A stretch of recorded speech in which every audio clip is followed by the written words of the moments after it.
وشوفنا قد ايه المعاناه اللي شافها المواطن سامي، ونتمنى ان شاء رب العالمين مجلس الاداره في الشركه يقف جنب منه.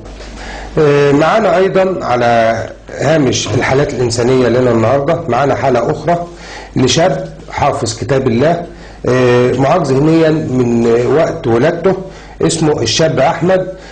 مش هنتكلم عنه كتير، هنطلع ونشوفه مع بعض.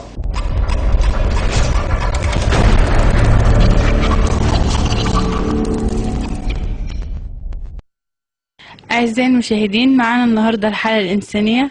أقدم لكم الابن المعجزة الحافظ لكتاب الله، مكرم من أوائل الجمهورية عن نقابة الصحفيين، وسبق أن كرمها من الدكتور أحمد عمر هاشم، ولقبها بالابن المعجزة قلبا ينطق بالقرآن ويأبى أن يتكلم بغير القرآن.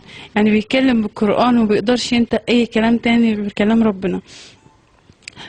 الكلام العادي تقيل على لسانه، عشان كده سميها معجزة من معجزات القرآن. ولد بخطأ طبيب أنتج عنه شلل رباعي، وحيد لوالدته، وهي كانت تحمله على ظهرها طول العمر، لدرجة إنها استأصلت فقرتين من ظهرها. يعتبر أحمد حاليا عايش بين 4 جدران، عشان ما بقاش بيخرج، ما بقاش بيقدر يروح في أي مكان، لأن والدته ما قدرتش إنها تحركه. معانا أحمد. ازيك يا أحمد؟ الله. اخبارك ايه يا احمد؟ كويس. تمام. طيب يا احمد، عرفنا انك انت حافظ القرآن، ممكن تسمعنا حاجة؟ أعوذ بالله من الشيطان الرجيم. بسم الله الرحمن الرحيم. اقرأ إلى كثير ربك بالحكمة والموعظة الحسنة وجادلهم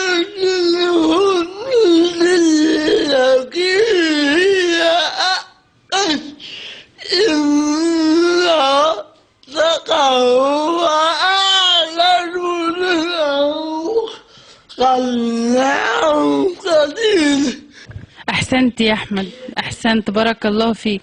ما قلتليش بقى نفسك في ايه، ونفسك الحكومة تعمل لك ايه؟ الحكومة عمرة. نفسك الحكومة تعمل لك عمرة؟ بس هي دي ابسط امنياتك يا احمد؟ عربية انت إلا رقيق. عربية تتنقل فيها؟ إلا رقيق بتاع المعوقين؟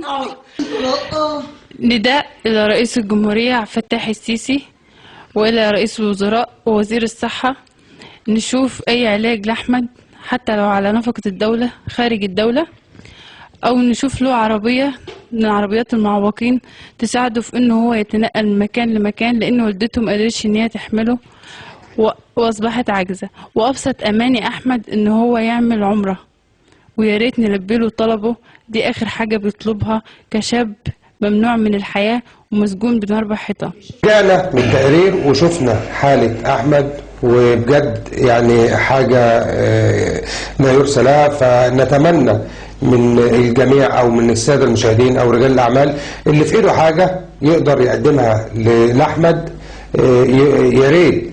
ونتمنى كمان من الحكومة أو من الجيش نفسه إنه يتكفل أحمد بالعلاج، لأنه يعني زي ما احنا سمعنا إنه علاجه مش موجود في مصر، بس إن شاء الله في أمل. فنتمنى من الله إن الأمل دايما يكون موجود ونرسم البسمة على وجوه.